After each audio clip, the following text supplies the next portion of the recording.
Sule dituding berpihak ke Putri Delina, anaknya dihujat imbas ribut dengan Natalie Holzer. Sule dan keluarganya kini tengah menjadi sorotan dan perbincangan hangat publik gara-gara perseteruan antara Putri Delina dan Natalie Holzer terkuat. Perseteruan Natalie Holzer dan Putri Delina kini kembali terjadi. Hubungan Natalie dan Putri Delina kini kembali memanas setelah video curhatan Putri Delina di YouTube Maya Estianty. Belum lama ini, istri Sule mengungkapkan perasaannya terkait curhatan anak sambungnya itu di YouTube Uya Kuya. Natalie Holzer pun tak bisa menahan air matanya melihat sikap Putri Delina saat ini, yang ia nilai hubungan ia sebelumnya masih baik-baik saja.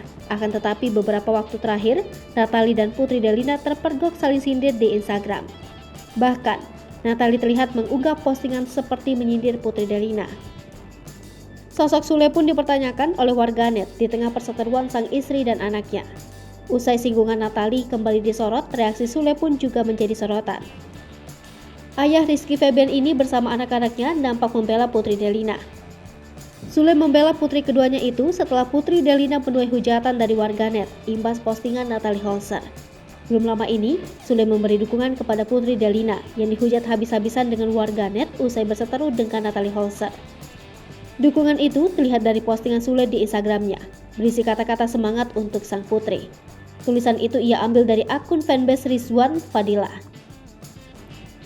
Lanjut, Sule juga membenarkan jika ia akan selalu mendukung Putri Delina.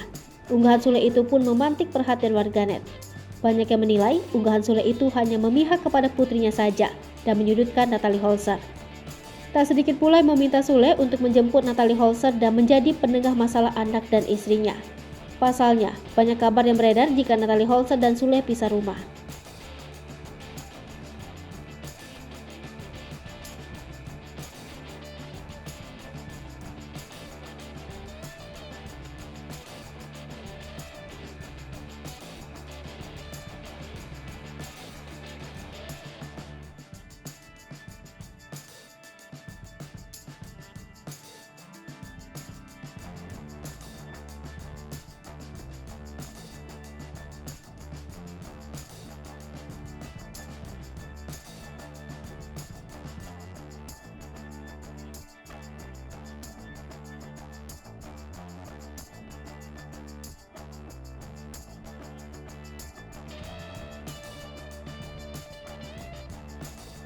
Hai pemirsa Sri Popo TV, jangan lupa komen, like, dan subscribe, serta tonton